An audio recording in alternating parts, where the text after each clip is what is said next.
Hello friends, कैसे हैं आप सब। हमारे चैनल वाओ फैक्ट्स में आपका हार्दिक स्वागत है। एंटरटेनमेंट एक ऐसा शब्द है जो हमारी रोजमर्रा की जिंदगी का एक अहम हिस्सा बन चुका है। अक्सर लोग अपनी जिंदगी की परेशानियों को दूर भगाने के लिए एंटरटेनमेंट यानी कि मनोरंजन की मदद लेते हैं। एंटरटेनमेंट के कई प्रकार हैं, जैसे कि गेम्स, टीवी सीरियल्स, मूवीज और भी बहुत कुछ। लेकिन इसके अलावा मनोरंजन में एक ऐसी भी चीज है जिसके बारे में हम हमेशा से बात करने को कतराते हैं। लेकिन आगे बढ़ने से पहले अगर आप हमारे चैनल पर नए हैं तो हमें सब्सक्राइब कर लें, जहां हम लाते रहेंगे आपके लिए ऐसी ही रोचक वीडियोस। और साथ ही साथ अमेजिंग डील्स पाने के लिए नीचे डिस्क्रिप्शन में दिए गए लिंक को भी क्लिक करना ना भूलें। दोस्तों, हम बात करने वाले हैं पॉर्न की। अक्सर इस नाम को बहुत बुरी नजरों से देखा जाता है। ये एक ऐसी चीज है जिसे लोग सिर्फ अपने तक ही सीमित रखना चाहते हैं। 2019 के वॉच इंडेक्स के मुताबिक दुनिया में लगभग 40 मिलियन से भी ज्यादा लोगों ने पॉर्न साइट्स को देखा है, जो कि एक नॉर्मल न्यूज चैनल के मुकाबले बहुत ज्यादा है। एक पॉर्न साइट को खोलना इतना आसान हो चुका है कि सिर्फ एक क्लिक के जरिए आप ऐसी ढेरों वेबसाइट्स को विजिट कर सकते हैं और उससे जुड़े कंटेंट को बिल्कुल फ्री में देख सकते हैं। लेकिन क्या आपको पता है कि ये सब हमेशा से इतना आसान नहीं था? चलिए जानते हैं। जब साल 2000 के दशक में शुरुआती सालों में पॉर्न की शुरुआत हुई तो इसे केवल सब्सक्रिप्शन बेस्ड रखा गया था। जिस किसी को पॉर्न देखनी होती थी उन्हें पे पर व्यू के हिसाब से साइट को पैसे देने पड़ते थे। मैगजीन से लेकर पॉर्न मूवीज तक सब कुछ पैसों के बिना मिलना या देखना जैसे नामुमकिन था। लेकिन क्या आपने कभी सोचा है कि आखिर इन 10 सालों में ऐसा क्या हुआ कि अब कोई भी सिर्फ एक क्लिक के जरिए ही किसी भी पॉर्न मूवी को बिल्कुल आसानी से देख सकता है? दोस्तों, आज की इस वीडियो में हम बात करने वाले हैं एक ऐसे शख्स की जिसने पॉर्न इंडस्ट्री और उससे जुड़े हर एक बिजनेस को उल्टा कर रख दिया। ये एक ऐसे इंसान थे जिसका नाम शायद ही कोई जानता हो, लेकिन उनके द्वारा किया गया ये काम ऐसी छाप छोड़ गया जिसे हम कभी नहीं भूल सकते। ये कौन थे, कहां से थे, आखिर इन्होंने ऐसा क्या किया? आपके इन सभी सवालों का जवाब इस वीडियो में जरूर मिलेगा। एक ऐसा नाम जिसने अकेले ही सारी इंडस्ट्री को उल्टा कर रख दिया और इतना प्रॉफिट कमाया कि कोई सोच भी नहीं सकता। उनका नाम है फैबियन थिलमैन। जी हाँ दोस्तों, ये नाम सन 2000 के दशक में सबकी जुबान पर था, लेकिन आज इस नाम को शायद ही कोई जानता होगा। इसके लिए दोस्तों हमें इनकी कहानी को बिल्कुल शुरू से जानना होगा। फैबियन थिलमैन 5 जून 1978 को जर्मनी के एक छोटे से शहर एशन में पैदा हुए थे। बचपन से ही उन्हें प्रोग्रामिंग में दिलचस्पी थी। उनकी जिंदगी में नया मोड़ तब आया जब उन्हें अपने पड़ोसी से वेबसाइट बनाने के लिए कुछ पैसे मिले। ये उनकी जिंदगी की पहली कमाई थी।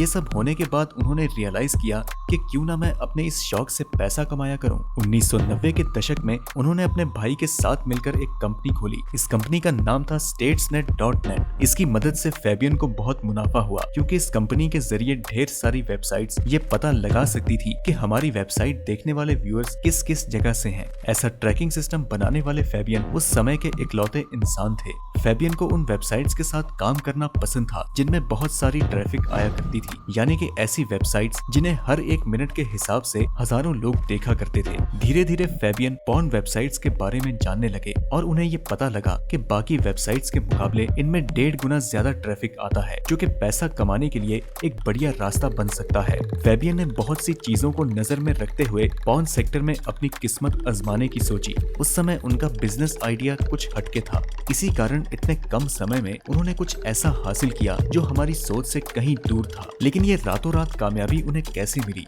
चलिए जानने की कोशिश करते हैं। पॉर्न सेक्टर में अपना सिक्का चलाने की ठाने हुए फैबियन ने ये जाना कि पॉर्न साइट्स के मालिक कैसे पैसा कमाते हैं और उसे कैसे बेहतर बनाया जा सकता है। उनके पास एक विजन था, लेकिन पैसा नहीं। अपने बिजनेस आइडिया को हकीकत में बदलने के लिए उन्हें ढेर सारे पैसों की जरूरत थी। इसलिए 2006 में उन्होंने अपनी साइट स्टेट्सनेट को बेच डाला। साइट से हुए प्रॉफिट को उन्होंने अपनी पहली पॉर्न साइट खरीदने में लगाया। उन्होंने महीनों तक उस वेबसाइट में कुछ बदलाव किए और उसे बेहतर बनाया, जिसके बाद सिर्फ 3 महीने के अंदर उस वेबसाइट से उन्हें 2 गुना मुनाफा हुआ। इसके बाद उन्होंने सोचा कि क्यों ना मैं ढेर सारी पॉर्न वेबसाइट्स को खरीदूं और उन्हें एक साथ पेरेंट कंपनी में मर्ज कर दूं। फैबियन का जो एक विजन था, अब वो उसे अपने सामने बदलता हुआ देख रहे थे। लेकिन कहते हैं ना कि कुछ पाने के लिए तुम्हें उसके सामने गिरना पड़ता है। ठीक ऐसा ही कुछ फैबियन थिलमैन के साथ हुआ।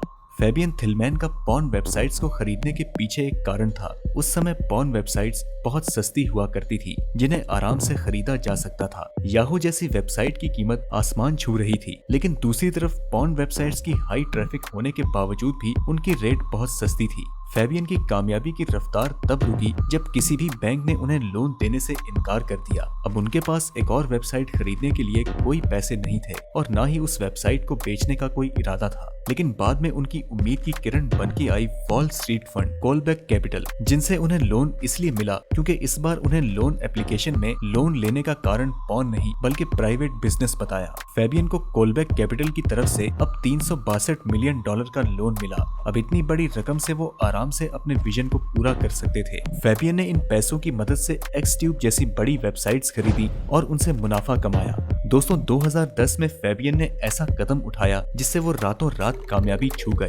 उन्होंने एक बेहद पॉपुलर लेकिन डूबती हुई कंपनी ब्रेजर्स की पेरेंट कंपनी मैनसेफ को $140 मिलियन में खरीद लिया। इस डील के अंदर ढेर सारी वेबसाइट्स जैसे कि ब्रेजर्स और पॉर्नहब जैसी वेबसाइट्स थी जिन्हें आज हम नंबर 1 वेबसाइट के नाम से जानते हैं। फैबियन ने सभी कंपनीज को अपनी नई पेरेंट कंपनी मैनविन में रखा था। फैबियन ने बड़े बड़े IT स्पेशलिस्ट और मैथमेटिशियंस को अपनी कंपनी में रखा और वेबसाइट्स को बेहतर बनाने पर जोर दिया। फैबियन ने अपने विजन को इतना मजबूत बना दिया कि 80% दुनिया की पॉर्न वेबसाइट्स फ्री कंटेंट देने लगी और सिर्फ एक अकेले इंसान के अंडर थी जिसका नाम था फैबियन थिलमैन। समय के साथ साथ फैबियन ने यूजर अपलोड जैसे फीचर से सारा डिजिटल वर्ल्ड हिला डाला। अब कोई भी व्यूअर उस वेबसाइट पर आसानी से वीडियो अपलोड कर सकता था, इसीलिए अब पेड वीडियोस भी फैबियन की वेबसाइट्स पर फ्री में मिलती थी। लेकिन आप अभी सोच रहे होंगे कि अगर पॉर्न वेबसाइट्स सब कुछ फ्री में देती हैं तो उनकी कमाई कैसे होती थी। हालांकि सभी वीडियोस मिलती तो फ्री में थी लेकिन उनकी फुल वर्जन यूजर को खरीदनी पड़ती थी। फैबियन की मार्केटिंग स्ट्रेटेजी इतनी मजबूत थी कि उन्होंने अपनी वेबसाइट को सब्सक्रिप्शन के साथ साथ एड से भी पैसे कमाने में जोर दिया। इस तरह फैबियन ने एक चुटकी में ही पॉर्न देखने का नजरिया बदल डाला। आप ये जानकर जरूर चौंक गए होंगे, लेकिन हम आपको बता दें कि ये सब उन्होंने 35 साल की उम्र से पहले हासिल किया और हमें पॉर्नहब जैसी वेबसाइट्स दी। आखिरकार अब वो समय आ चुका था जब फैबियन को ये सब चैलेंजिंग नहीं लगने लगा था। एक इंटरव्यू के अनुसार फैबियन ने ये कहा था कि मैंने इस सेक्टर में जितना हासिल करना था वो कर लिया है और अब मुझे कुछ और करना है। इसी के साथ 2013 में उन्होंने मैनविन के स्टॉक को $81 मिलियन में बेच दिया और इसी तरह पॉर्न सेक्टर की दुनिया से फैबियन थिलमैन का नाम मिट गया। आज फैबियन 42 साल के हो चुके हैं और उनकी अपनी फर्म है जिससे वो अपना बिजनेस चलाते हैं। तो दोस्तों, आप अपने विचार हमें कमेंट करके जरूर बताएं। वीडियो पसंद आई तो इसे लाइक करें और अपने दोस्तों के साथ ज्यादा से ज्यादा शेयर करें। हम मिलते हैं आपसे अगली वीडियो में, तब तक के लिए नमस्कार।